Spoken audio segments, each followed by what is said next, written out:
Oke, sebelum itu kita minta Marcella pimpin kita dalam doa. Ya kita berdoa. Bapa kami yang di kerajaan surga, terpujilah nama-Mu ya Bapa. Bapa, terima kasih kami pada pagi sahabat tadi ya Bapa. Kami bersyukur karena kami dapat hidup pada hari ini ya Bapa. Bapa, biarlah bacaan yang akan disampaikan berjalan dengan lancar. Berkatilah bacaan yang akan disampaikan ya Bapa. Terima kasih ya Bapa, ampuni dosa kami dan nama Yesus kami berdoa. Amin. Oke, saya teruskan dengan pembacaan. Oke, untuk bahagian buku pendidikan, saya ambil daripada tulisan Ellen G. White. Oke, tulisan Ellen G. White. So, kita boleh tengok dalam apps yang sudah disarankan lah. So, ini adalah bahagian pendidikan. So, untuk tajuk yang pertama, sumber dan tujuan pendidikan yang benar, yaitu pengetahuan orang kudus adalah pengertian. Kenalilah akan Dia. Pemikiran kita tentang pendidikan terlalu sempit dan rendah ruang lingkupnya. Perlu adanya ruang lingkup yang lebih luas, tujuan yang lebih tinggi. Pendidikan yang benar bererti lebih banyak dari sekadar mengikuti sesuatu rangkaian pelajaran yang tertentu. Ia bererti lebih banyak dari suatu persiapan untuk kehidupan yang sekarang. Jadi pendidikan berhubung dengan seluruh makhluk itu dan merangkumi seluruh masa adanya manusia, yakni perkembangan yang harmonis antara daya fisik, mental, dan kerohanian. Ia mempersiapkan seorang anak didik supaya dengan senang hati bekerja di dunia ini dan kegembiraan yang lebih tinggi dalam pekerjaan yang lebih luas di dunia akhirat. Sumber pendidikan semacam ini diungkap dalam firman kudus menunjuk kepada Yang Maha Kuasa. Dalam Dialah tersembunyi segala harta, hikmat dan pengetahuan. Kolose 2 ayat 3. Dialah yang mempunyai pertimbangan dan pengertian. Ayub 12 ayat 13. Dunia memiliki guru-guru yang besar, para cendekiawan, orang-orang yang mengeluarkan ucapan yang memberangsangkan pemikiran dan membuka pandangan ladang-ladang pengetahuan yang maha luas. Dan orang-orang ini telah dihormati sebagai penuntun dan pengamal yang baik dari bangsanya. Tetapi ada satu oknum yang lebih tinggi dari mereka itu. Kita dapat menyusuri catatan mengenai guru-guru tersohor ini sejauh catatan manusia bisa ditemukan, tetapi terang itu mendahului mereka. Sebagaimana bulan dan bintang, tata surya kita bercahaya karena pantulan sinaran matahari. Demikianlah, selama pengajaran mereka itu benar, pemikir-pemikir dunia ini memantulkan sinar matahari kebenaran. Setiap kilasan pemikiran bersumber dari terang dunia ini. Pada zaman sekarang ini, banyak dibicarakan mengenai sifat dan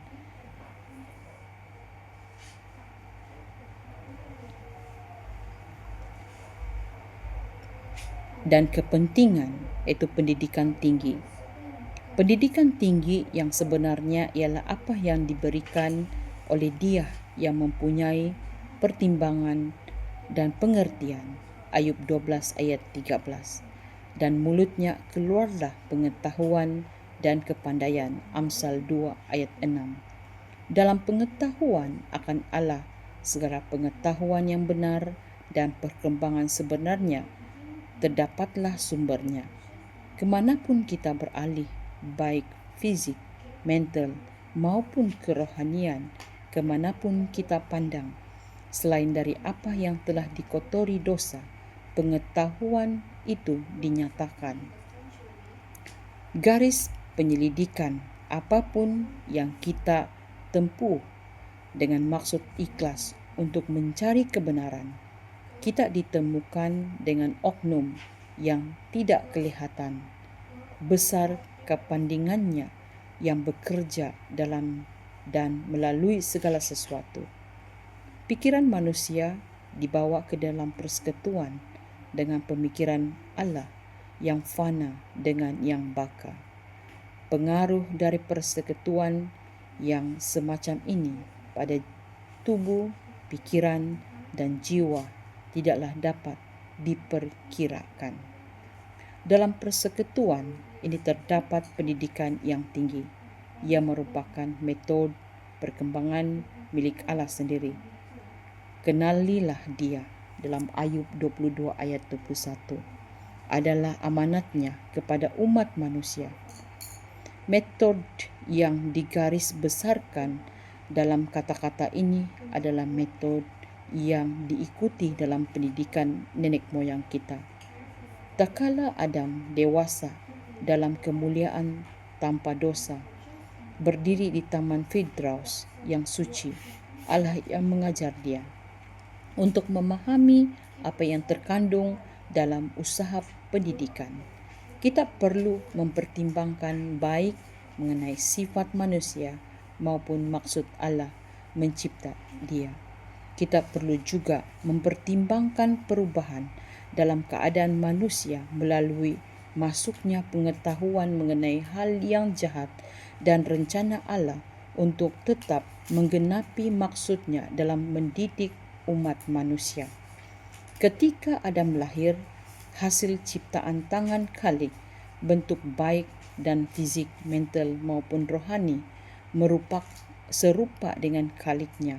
Allah mencipta manusia menurut citranya sendiri dalam Kejadian 1 ayat 27, dan adalah maksudnya supaya semakin lama manusia itu hidup, semakin sempurna yang menunjukkan citra itu semakin sempurna memantulkan kemuliaan Khalik. Seluruh kecekapannya sanggup untuk berkembang. Kemampuan dan kesegarannya terus-menerus bertambah. Ruang jelajah yang dipersembahkan sangat luas dan lapangan penyelidikan teramat mulia. Rahsia alam semesta yang kelihatan keajaiban dari Yang Maha Tahu. Ayub 37 ayat 6 mengundang penelitian manusia. Persekutuan dari hati ke hati saling tetap muka dengan Khaliknya adalah kesempatan yang istimewa. Jika ia tetap setia kepada Allah, semuanya itu akan menjadi miliknya untuk selama-lamanya. Sepanjang abad-abad kekekalan ini akan terus-menerus memperoleh permata-permata pengetahuan baru untuk menemukan sumber-sumber segar dari kebahagiaan dan mendapat pengetahuan yang semakin lama semakin jelas. Terdapat hikmat kuasa kasih Allah, kita akan semakin sempurna mengenapi tujuan ciptaannya dan semakin sempurna memantulkan kemuliaan Khalik. Tetapi kerana pelanggaran ia telah hilang. Dengan adanya dosa, citra ilahi itu telah dirosakkan dan nyaris terhapus. Daya fisik manusia dilemahkan, kemampuan mentalnya berkurang, pengamatan kerohaniannya dikaburkan.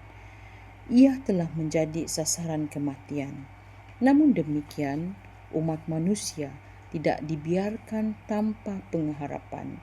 Melalui kasih yang maha kuasa dan pengasihannya, rencana keselamatan telah direncanakan dan kehidupan pencobaan diberikan untuk memulihkan dalam diri manusia citra Khaliknya, untuk mengendalikan dia kepada kesempurnaan ketika ia diciptakan, untuk meningkatkan perkembangan tubuh, pikiran dan jiwa, agar maksud ilahi dalam penciptaannya dapat direalisasi. Inilah pekerjaan penebusan. Inilah tujuan pendidikan, tujuan besar kehidupan ini. Kasih, landasan penciptaan dan penebusan, adalah landasan pendidikan yang sejati. Ini dijelaskan dalam hukum yang diberikan Allah sebagai pedoman kehidupan. Hukum pertama dan mulia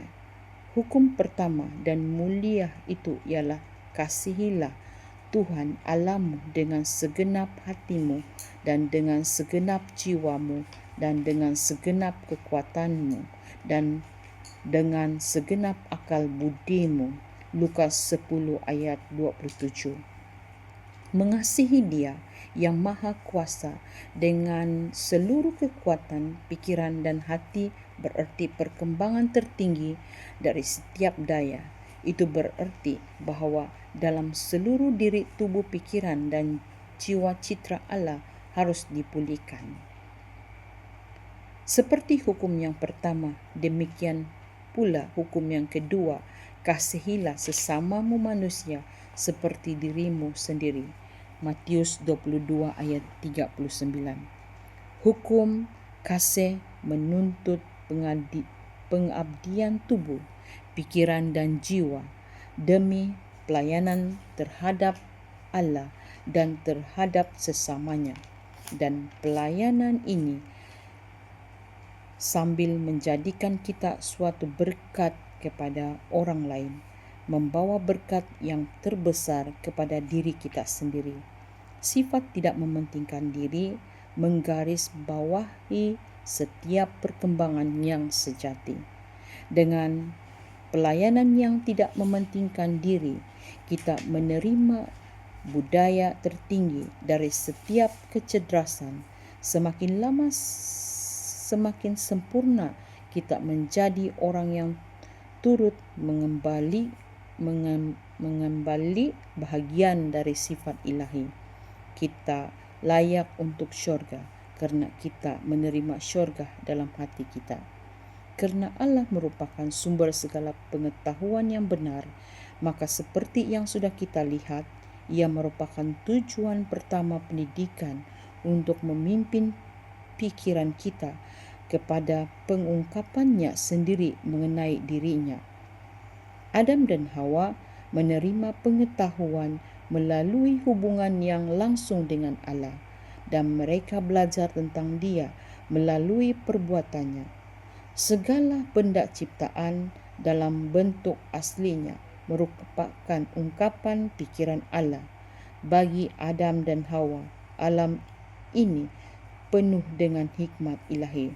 Tetapi kerana pelanggaran manusia memutuskan hubungan dari belajar tentang Allah melalui hubungan langsung dan sebahagian besar melalui perbuatannya. Bumi yang dirusakkan dan dikotori oleh dosa memantulkan samar-samar kemuliaan Khalik. Benar bahawasanya pelajaran-pelajaran praktis tidak terhapus.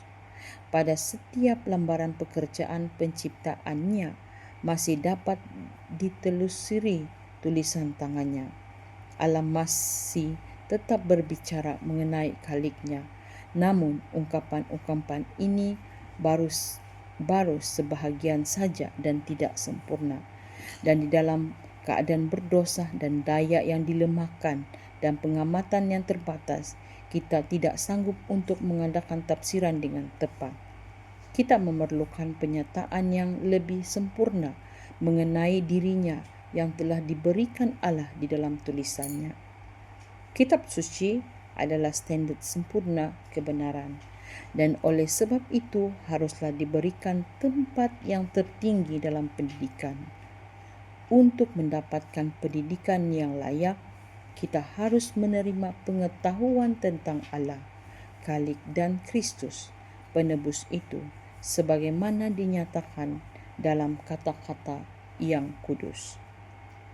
Setiap makhluk yang diciptakan menurut citra atau peta Allah dikurniakan dengan kuasa yang sempurna, dengan Khalik kepribadian, daya pikiran dan perbuatan.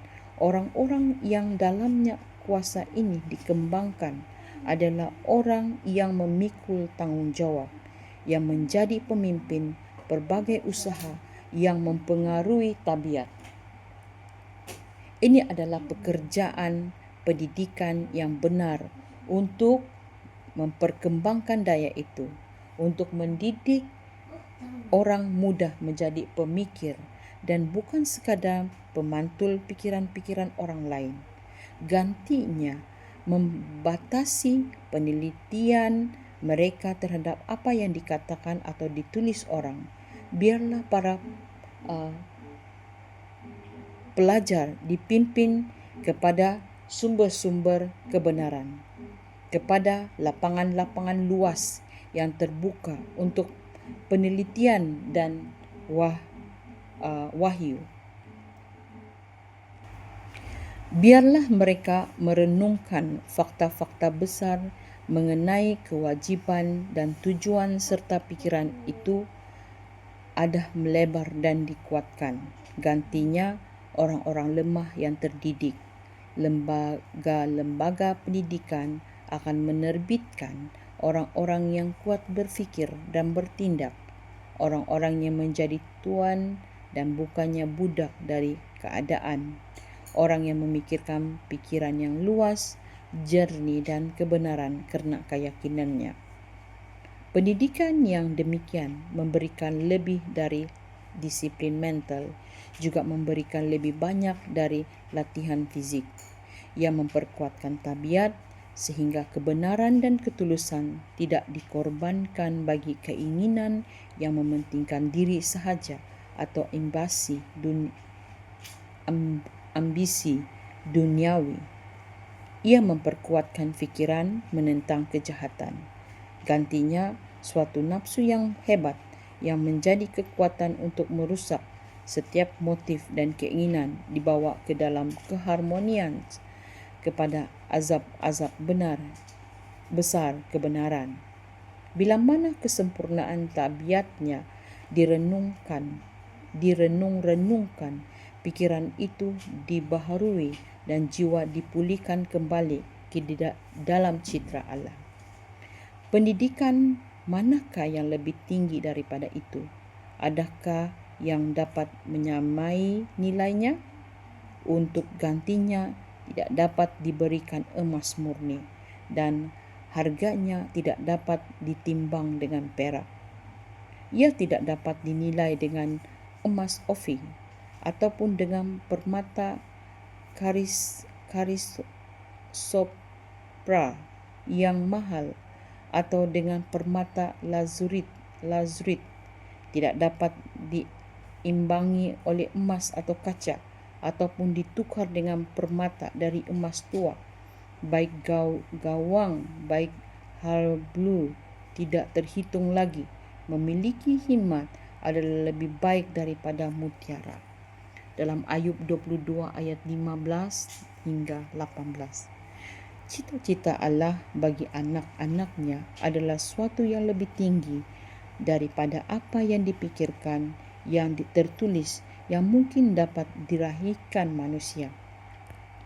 Kesalihan seperti kesalihan Allah adalah cita-cita yang harus dicapai. Di hadapan pelajar terbuka suatu jalan yang terus-menerus berkembang. Ia mempunyai tujuan untuk dicapai, suatu standard untuk dicapai. Ia termasuk segala sesuatu perkara yang baik, suci dan agung.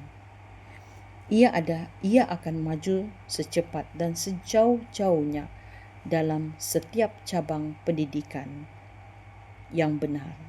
tetapi usahanya akan dituntun kepada tujuan yang lebih besar tinggi dari kepentingan peribadi dan yang sementara sebagaimana langit itu lebih tinggi daripada bumi. Barang siapa bekerja sama dan dengan maksud ilahi dalam membahagikan hikmat Allah kepada orang muda dan membentuk tabiat sesuatu dengan tabiatnya, melakukan pekerjaan yang bermutu dan agung, manakala ia membangkitkan suatu kerinduan hendak mencapai cita-cita Allah. Ia mempersembahkan suatu pendidikan yang sama tingginya dengan syurga dan sama luasnya dengan alam semesta ini. Suatu pendidikan yang tidak dapat diselesaikan dalam kehidupan ini, tetapi akan dilanjutkan dalam kehidupan yang mendatang. Suatu pendidikan yang menjamin murid yang berhasil untuk memperoleh paspor dari sekolah persiapan di dunia kepada tingkat yang lebih tinggi, iaitu sekolah yang di atas. Sekian daripada pembacaan untuk tajuk yang pertama di dalam pendidikan, tulisan daripada Ellen G. White. Semoga daripada bacaan ini saya dapat memahami secara mendalam apa yang dimaksudkan dengan sumber dan tujuan pendidikan yang benar.